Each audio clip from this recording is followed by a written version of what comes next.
भारत भूमि संतों की जननी रही है, जहां हर युग में ऐसे महापुरुष जन्मे जिन्होंने हमें आत्मा और परमात्मा का संबंध समझाया। आज हम बात करेंगे एक ऐसे संत की जिनका जीवन अध्यात्म का जीता जागता प्रमाण था, श्री रामकृष्ण परमहंस।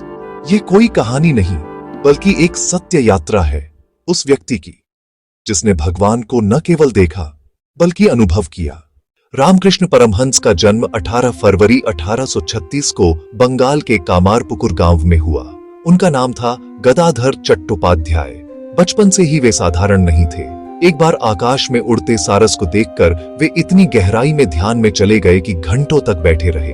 यह कोई चमत्कार नहीं था, यह उनके भीतर उठी चेतना की पहली लहर थी।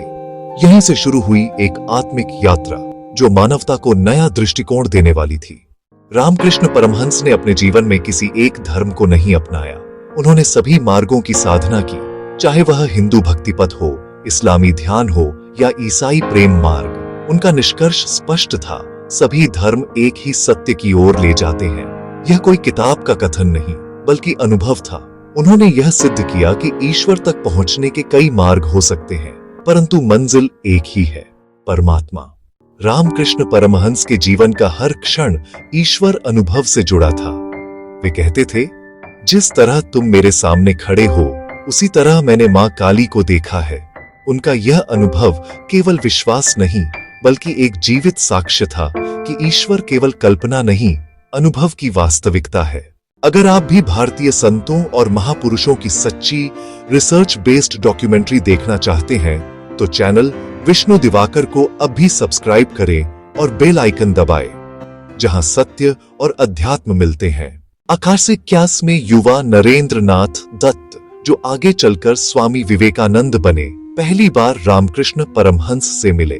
उन्होंने पूछा, क्या आपने ईश्वर को देखा है? रामकृष्ण मुस्कुराए और बोले, हाँ, मैं उन्हें उतनी ही स्पष्टता से देखता हूँ जितनी स्पष्टता से तुम्हें देख रहा हूँ। यह उत्तर नरेंद्रनाथ के जीवन का मोड़ था, वही क्षण था जिसने भारत के अध्यात्म को विश्व तक पहुंचाने की नींव रखी।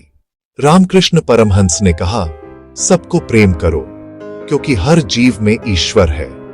उनकी दृष्टि में धर्म का अर्थ मंदिर नहीं बल्कि मानवता था। उनकी यह शिक्षा ही आगे चलकर रामकृष्ण मिशन की आत्मा बनी, जहां आज भी सेवा, शिक्षा और समाज सुधार के कार्य चल रहे हैं। रामकृष्ण परमहंस ने अपने जीवन से यह सिद्ध किया कि ईश्वर को पाने के लिए किसी विशेष पंथ की आवश्यकता नहीं बल्कि शुद्ध हृदय और प्रेमपूर्ण दृष्टि ही सबसे बड़ी साधना है। अगर आपको यह डॉक्यूमेंट्री पसंद आई हो तो इसे लाइक करें, शेयर करें और ऐसे ही प्रेरणादायक जीवन चरित्रों की सच्ची डॉक्यूमेंट्री के लिए चैनल को सब्सक्राइब करना न भूलें। मैं हूं विष्णु, फिर मिलते हैं अगले वीडियो में एक नई सच्चाई और प्रेरणा के साथ।